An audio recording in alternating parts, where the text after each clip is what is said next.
हम हैं देश के एकमात्र ग्रामीण नारीवादी न्यूज चैनल। हमारा समर्थन करें, यूट्यूब चैनल सब्सक्राइब करें, खबरें लाइक करें और वेबसाइट पर सदस्य बनें।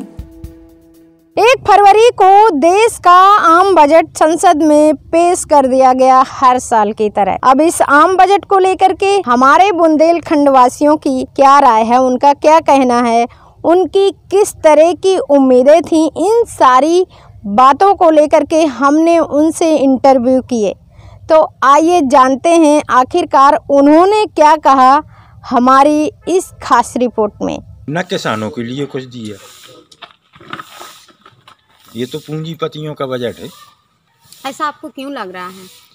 मैंने आज पूरे दिन अध्ययन किया, मैंने देखा कि उसमें कुछ है ही नहीं। नेता तो बड़ी बड़ी बातें करते हैं कि हमने बुंदेलखंड को ये दे दिया, ये दे दिया, तो वो धरातल पे तो कुछ हो। इस बार तो बुंदेलखंड का कहीं नाम ही नहीं। अब क्या सोचे, हमारी तो उम्मीद पे पानी ही फिर गए। क्या सोचेंगे बताओ, हम तो किसान हैं, हमें तो पानी दो, हमारे खेत पड़े हैं। कुछ ना कुछ हम लोगों को मिलेगा, बुंदेलखंड को कुछ ना कुछ मिलेगा, मगर कुछ नहीं है। क्या उम्मीदें हैं जो सरकार ने आम बजट पेश किया है? देखो, अगर वो धरातल में आके कुछ काम होगा तब तो सही है।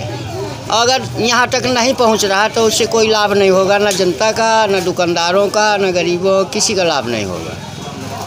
ऐसा क्यों है? ऐसा इसलिए कि सब नेता लोग ऊपर ही खा जाते हैं, कहना ऐसा हुआ वैसा हुआ, बस। बताइए, व्यापारियों को क्या उम्मीद है आम बजट से, जो सरकार ने आम बजट पेश किया? हम लोगों को क्या उम्मीद है? हम लोगों को कुछ नहीं। महंगाई बढ़ा है, उसमें भी धंधा नहीं चल रहा, तो क्या खाएंगे?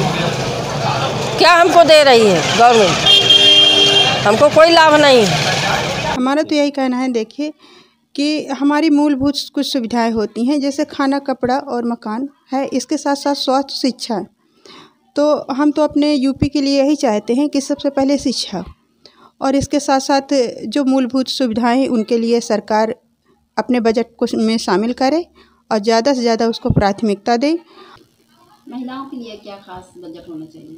महिलाओं के लिए तो यही स्वास्थ्य भी, क्योंकि ज़्यादातर ध्यान नहीं दिया जाता महिलाओं की तरफ, और शिक्षा, क्योंकि बालिकाएं इस कोरोना काल में ज़्यादातर हमारी जो बालिकाएं हैं वही उन्हीं का ही जीवन बर्बाद हो रहा है, क्योंकि वो घर के कामों में लगा दी गई हैं, जिससे वो काफ़ी दूर हो गई हैं शिक्षा से। तो हम चाहते हैं कि उनको अगले सत्र में ज़्यादा से ज़्यादा उनको प्राथमिकता मिले, और जिससे हमारी नारी शक्ति सशक्त हो और वो आगे अपना कदम बढ़ा सके, और जिससे भारत का समाज उसमें अपना योगदान दे सके। आम बजट तो मध्यम वर्गीय के लिए तो बिल्कुल भी नहीं है, क्योंकि मध्यम वर्गीय जो आशा लगाए बैठे थे कि सरकार कोरोना काल के अंतर्गत जो भी इस समय व्यापारियों में सन्नाटा फैला हुआ है, व्यापारी इस समय व्यापार नहीं है, और ऊपर से सरकार ने और इलेक्ट्रॉनिक उपकरण महंगे कर दिए, मोबाइल महंगे कर दिए, टीवी, फ्रिज, जितने भी उपकरण की चीज़ें सब महंगी कर दी है, तो लोग और भी ज़्यादा निराशा हो गए। अब इसके लिए तो सरकार भी कुछ मध्यम वर्गीय के लिए तो कोई भी बजट के लिए कोई उपाय ही नहीं किया गया। देखिए, आने वाला कल अगर सही लागू होता है तो कायदे से है, नहीं लागू होता है तो सब ऐसे ही हो जाएगा जो गत वर्ष होते रहे।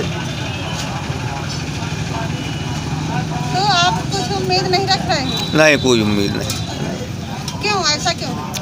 भाई, गरीबों का कुछ ध्यान नहीं, व्यापारी का कोई ध्यान दिया गया इस पर।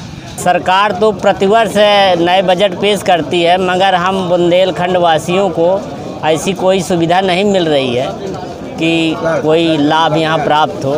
जैसे इसमें कृषकों में कृषि यंत्रों में GST 28% लगती है, और बीज भी खरीदते हैं उसमें भी GST लगती है, और उसमें MSP के आधार पर खरीद होनी चाहिए। जैसे हमारा धान 1300 रुपये कुंटल वर्तमान में बिक रहा है, और इसकी शासन की खरीद है 1900 रुपये, और इसमें 1900 से कम नहीं बिकना चाहिए। गेहूं भी इसी तरह है, तो इसको भी 2500-2600 में कम से कम बिकना चाहिए, मगर इस समय 1300 में बिक रहा है। तो हमें शासन से कोई उम्मीद नहीं है। मोदी जी केवल झूठ बोलते हैं 24 घंटे, और बस इसी तरह है सब। तो आपको इस आम बजट से कोई उम्मीद नहीं है आम बजट से। क्या होना चाहिए था? मध्यम वर्गीय के लिए तो कम से कम सरकार को महंगाई पे रोक लगाना चाहिए था। पेट्रोल डीजल सस्ते करना चाहिए था, उसमें भी सरकार ने कोई ध्यान नहीं दिया।